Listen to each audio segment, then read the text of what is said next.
Saludos amigos, bienvenidos a Pisando Tierra, una producción del proyecto Doble Vía para la plataforma comunicacional Punto de Corte.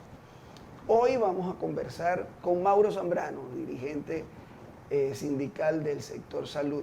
Muchísimas gracias, Mauro, por estar acá con nosotros. Y bueno, de entrada, ¿cuáles son las condiciones en las que están trabajando hoy la gente del sector salud, médicos, enfermeras, camilleros? No, gracias por la oportunidad. Sí, difícil la situación, como todo el país. Sorprendente porque el sistema de salud, a pesar de que están haciendo algunas remodelaciones en los hospitales, el tema de las condiciones de trabajo son muy graves. Es decir, una camarera no tiene ni el cloro, ni la mopa, ni sus instrumentos para ejercer la labor, pero lo mismo pasa con un médico y una enfermera que no tienen los implementos necesarios para prestarle una atención digna a los pacientes. Esto, por supuesto, que conlleva a que los pacientes tengan horas de espera, no sean atendidos a tiempo, a que el déficit de personal, de especialistas, tú pidas una consulta y te la den para 2 o 3 meses, que el tema de los equipos médicos pasa lo mismo. Por ejemplo, aquí hay ahorita 2 tomógrafos que están en el hospital universitario solamente. En toda Caracas no hay tomógrafos. Y entonces allá hay una concentración. Por supuesto, cuando te dan una cita te la dan para mucho tiempo. Entonces, en estos días, Mauro, perdón, leí algo que una de las grandes reclamos de la gente y que quien lo enfrenta son los trabajadores de la salud, esa misma falta de insumos. Y bueno, desde insultos hasta reclamos en buena forma, ¿no? Entonces, como que terminan siendo los que pagan el problema, ¿no? Por supuesto, porque así es, o sea, la gente, la cara visible son los trabajadores. Entonces los trabajadores, hay mucha gente que puede pensar porque no todos están informados, bueno, por muchos temas, pero la mayoría se solidariza con los trabajadores porque el salario, como tú bien sabes, aquí ahora todo es bono. Un salario de $4 más un bono de $70 que están dando que, o sea, de 70 te hablo porque 40 el cestatique y 30 el parasalario, el que llaman guerra económica. Yo no sé qué guerra estamos hablando, pero lo cierto es que los trabajadores eso no le alcanza para poder asistir a su trabajo. Incluso parte de lo que nosotros hemos levantado, que el 26% de los trabajadores de la salud está llegando a pie a su sitio de trabajo. Porque no tiene pasaje, otros porque viven cerca, otros porque el sistema de transporte no le permite llegar al hospital. Lo cierto es que esto es un problema bastante serio y que no le ponen empeño a solucionar el problema de la salud en Venezuela. O sea, no hay inversiones claras, no hay transparencia en las inversiones, porque fíjate que nosotros no sabemos qué hay en un hospital o no, y yo siento que parte de nuestra propuesta de los trabajadores, como ellos hablan de que los trabajadores se llevan los insumos, porque ellos no publican qué llevan al hospital universitario, qué llevan al hospital Vargas en términos de insumos, para que la gente sepa también dónde acudir. O sea, hacer público el inventario, digamos. Así es. Si tú estás como gobierno indicando que los trabajadores son los que se están llevando. Son los que se están llevando los insumos. ¿Por qué tú no publicas el inventario de qué hay para cada hospital? Es simplemente porque es insuficiente. Un hospital universitario que tiene 1.200 camas en este momento, pueden estar funcionando 300, 200. Eso no es por culpa de los trabajadores, es por falta de inversión al hospital. Y lo mismo tú vas al hospital Vargas y vas al hospital Magallanes, que hay hasta pisos cerrados por falta de mantenimiento o porque, bueno, lo cerraron en algún momento para remodelarlo y daron la remodelación allí, pues, sin culminar. Lo mismo pasa en el Algodonal. Son cosas que tienen que reflexionar porque este tema de la corrupción a nivel del país y en el caso de salud se ha convertido en una constante y aquí no hay culpable de nada. Mauro, ustedes han, digamos, cuantificado el tamaño de lo que debería ser la inversión en el sector salud para la recuperación, digamos, de infraestructura, por ejemplo. Mira, eso es dificilísimo porque es una inversión, tiene que ser muy grande, no la hemos cuantificado, pero te hablo que hay temas de personal, déficit de personal, de especialistas, eso es una inversión. Necesitas inversión para equipos médicos, necesitas inversión para infraestructura, necesitas inversión para todo lo que significa pues el recurso humano. Entonces, en ese sentido, se hace sumamente difícil porque tú puedes remodelar un hospital, como efectivamente están haciendo en el Clínico, en Magallanes y en varios, pero jamás vas a poder poner a funcionar un servicio a cabalidad porque hay una enfermera, si hay una enfermera para 20 pacientes. Entonces, un ser humano o sea, para 20 personas. ¿Cuál debería ser el promedio, por ejemplo, de una enfermera? Mira, antes, por ejemplo, en una sala del hospital universitario podían haber 50, 30 enfermeras, eso todo depende del criterio. Por ejemplo, en el caso de terapia intensiva, tienen que haber por lo menos 3 enfermeras por cada paciente. Ahorita hay una enfermera quizás para todo el que llegue. Para todo el que llegue, porque esos son pacientes que necesitan atención especializada y en muchas ocasiones, o sea, esos pacientes hay que limpiarlos, hay que hacerle muchas cosas, que eso lo hace la enfermera como tal, más temas que ellas, pues, en este caso, son especialistas en esa área. Pero lo cierto es, Goyo, que no hay el interés político para solventar el tema salarial, que es súper importante para que los jóvenes les interese ingresar en los centros de salud, pero hay otra cosa muy grave que está pasando, que es las deudas. Hay deudas dentro del sector salud. Del año pasado nos deben los uniformes, el caso de los uniformes, nos pagaron el año pasado 350 bolívares y quedaron debiendo 950 bolívares. Eso quedó en el olvido.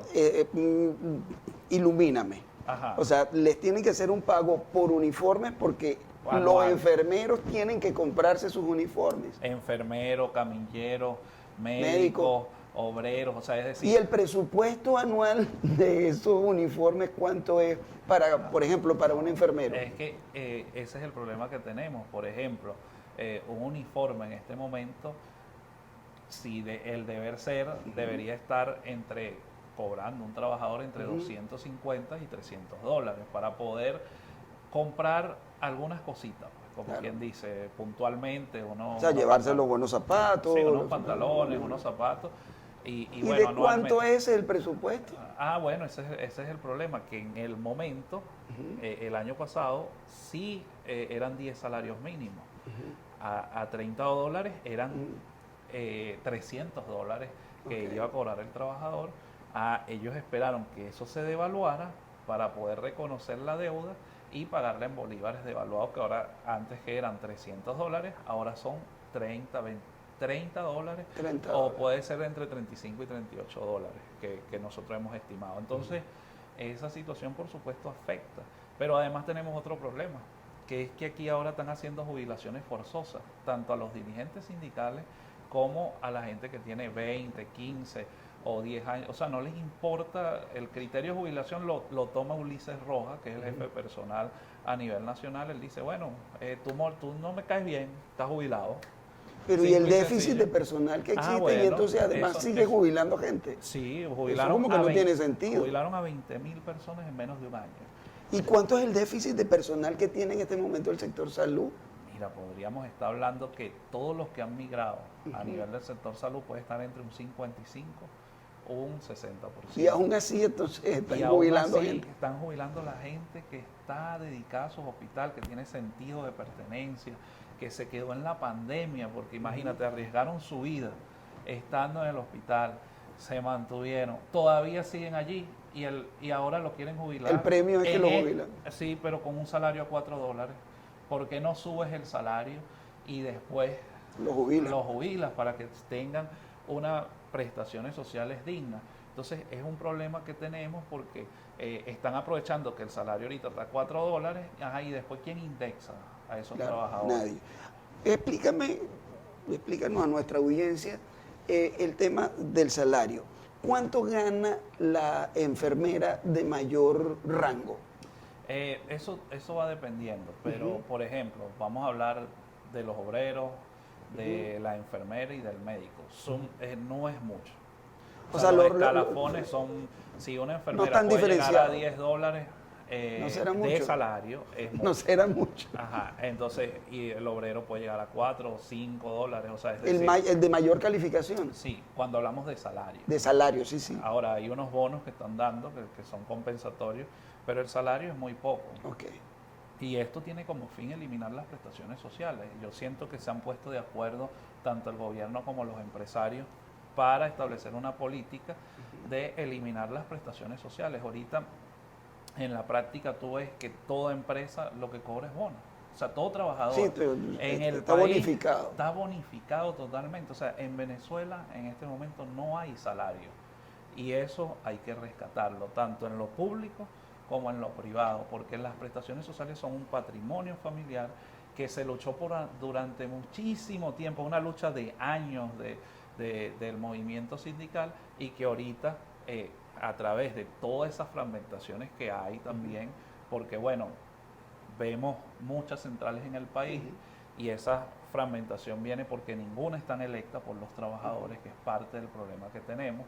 Que bueno, uno dice, cónchale, ¿hasta cuándo una central que debería de estar llena de trabajadores, quizás el dirigente de la central, por lo menos de la CTV, ni siquiera quizás tú no lo conoces, porque no luchan en lo que significa este proceso, No ni están tampoco ahí. dan apoyo? Entonces, esta situación ha venido llevando a que el movimiento sindical tenga fragmentaciones Y se tenga diluye el movimiento esfuerzo. y se diluye el esfuerzo. Ok, te pregunto, el tema de cómo resolverlo, Mauro, porque me pongo del otro lado y soy el abogado del diablo en este caso.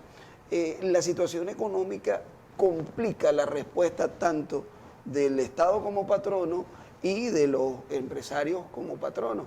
O sea, tuvimos recesión de 7 años, caída de la economía del 80%.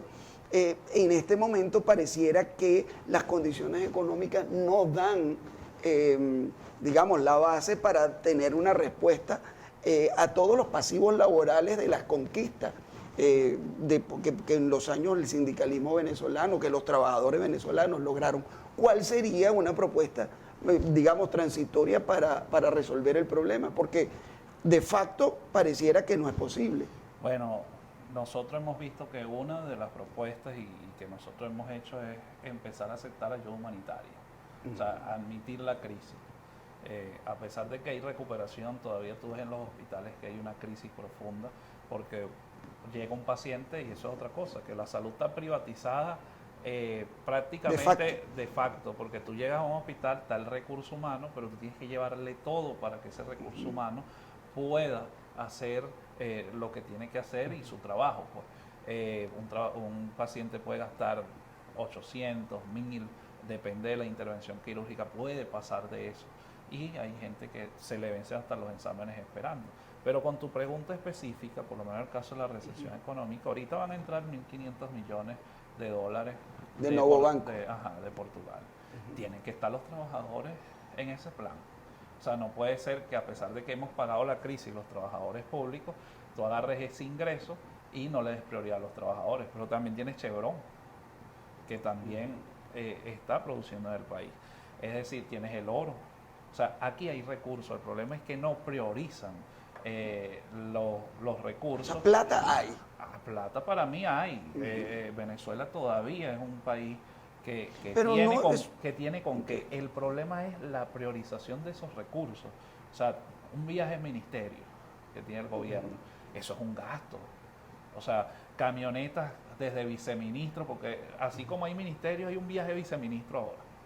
Ajá, todos esos viceministros tienen un gasto hacia nosotros, porque nosotros somos los que pagamos los impuestos, los impuestos, todas esas cosas. Entonces, mientras tengamos un gobierno que no entienda que a pesar de toda la situación tienes que priorizar, porque estamos en una medida muy difícil, bueno, mantienes la cosa ahí como quien dice como puedes, y además tú reclamas y pasan este tipo de cosas, que jubilan, no solucionan el problema de fondo, sino que agarran y dicen, bueno, este es fulano de tal, te criminalizan, te hacen propaganda negra, te sacan de todo, y bueno, de ahí Y además te dejan sin trabajo. Y bueno, y si pueden te dejan sin trabajo. En el caso, por ejemplo, 49 dirigentes sindicales jubilaron en el sector salud.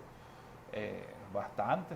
Sí. O sea, quieren descabezar la dirigencia sindical que reclama y también a los trabajadores que son incómodos, porque estamos hablando de 20.000 jubilaciones. Entonces, es una situación bastante compleja porque el gobierno en este momento, las medidas que está tomando no son de soluciones, son de pañitos calientes y bueno, una remodelación que no se le haga el mantenimiento adecuado, como pasó en el hospital de Coche.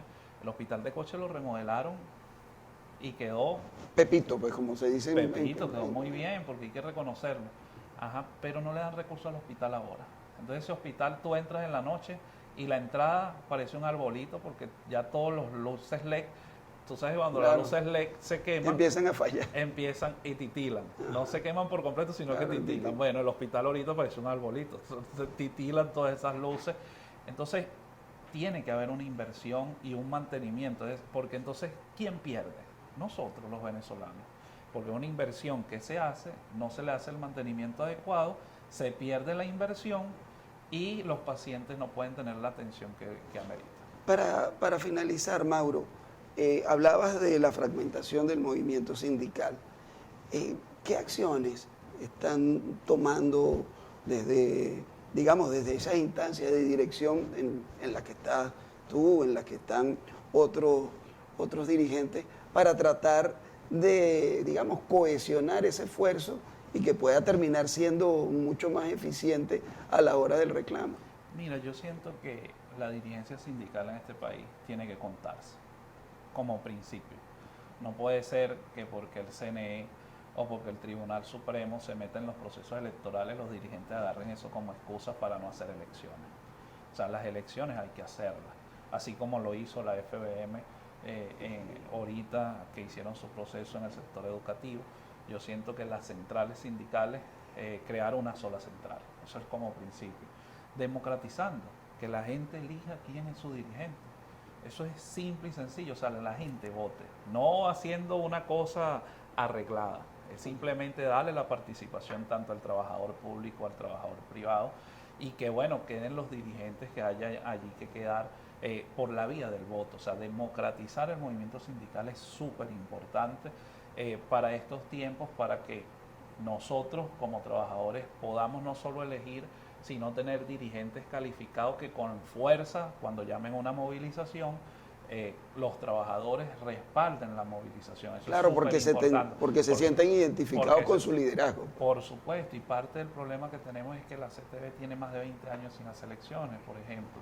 Tienes una central socialista que es impuesta por el gobierno y que crearon un poco de sindicatos paralelos, entre comillas, porque yo considero que si quien esté con este gobierno a un salario a $4, por ejemplo, no puede ser sindicalista.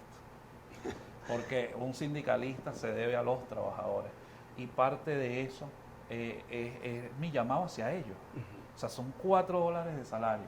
Y esos compañeros lo que hacen es justificar al gobierno, debe estar con los trabajadores.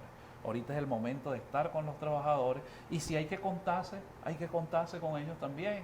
Claro, o sea, porque para tiene que ser un parte solo de movimiento sindical, porque es que el problema que tenemos es que no puede haber un movimiento sindical ADECO, un movimiento sindical PSUista, un movimiento sindical de otro partido y así sucesivamente. Lo que tiene que haber es un movimiento sindical que todo el mundo se siente identificado y que defienda especialmente a los trabajadores.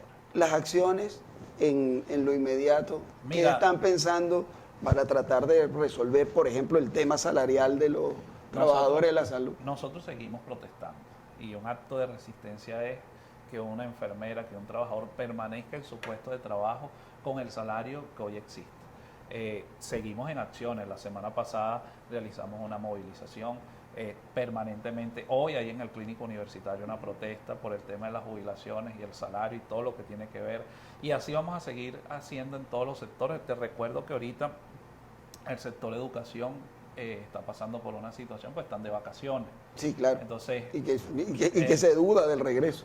Sí, por supuesto, porque además todo esto conlleva un problema que está afectando, por supuesto, a los trabajadores y a todos los venezolanos. Entonces, eso es otro problema, las desigualdades. Por ejemplo, Nosotros, en nuestro caso, los jubilados reciben educación, reciben cesta ticket. En el caso de los jubilados a nivel nacional, de las escuelas nacionales, no reciben cesta ticket. Y los trabajadores eléctricos, cuando aumentaron, a los jubilados eléctricos, cuando aumentaron el cesta ticket, le quitaron el cesta ticket. Entonces tú dices, bueno, y Stanley Bracho está reclamando, los jubilados como el Luis Cano y otros compañeros, también Edgar Machado por el sector educativo, todos están reclamando. Y entonces cuando vemos el sector CanTV, cobran en tarifas en dólares y a los trabajadores le pagan en bolívares devaluados. Entonces es una situación que estamos viviendo de verdad bastante grave y que no hay transparencia en los recursos que se manejan, y eso es parte de lo que hay que resolver, que es el fondo del asunto, transparencia en nuestros descuentos además, porque a nosotros, a pesar de que ganemos poquito, nos descuentan, pero tú no sabes cómo manejan esos fondos, o sea, ni la dirigencia sindical ni los trabajadores, y tú te pones a ver en todos los descuentos que hacen y es alguito. Entonces, ¿esos fondos qué hacen con eso? Claro. Es una gran pregunta que tenemos los trabajadores y que lo vamos a seguir exigiendo, lo vamos a seguir denunciando.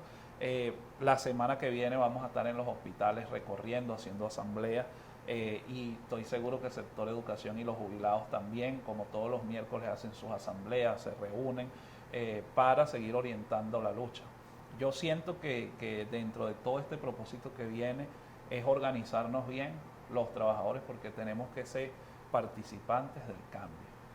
O sea, ya nosotros toda la lucha laboral lo hemos hecho paro, hemos hecho grandes protestas.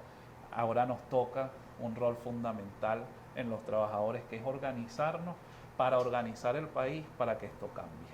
Bueno, muchísimas gracias, Mauro, por aceptar la invitación de Pisando Tierra, esta producción de el proyecto Doble Vía para la plataforma comunicacional Punto de Corte. Para nosotros ha sido un honor tenerte aquí, para Joseph Pineda en los controles, y seguramente tendremos que seguir conversando sobre esta situación. Gracias. Muchísimas gracias por estar acá. Ayudar a los trabajadores y siempre estar ahí, ¿no? Aquí estaremos. Con ustedes, amigos, hasta la próxima.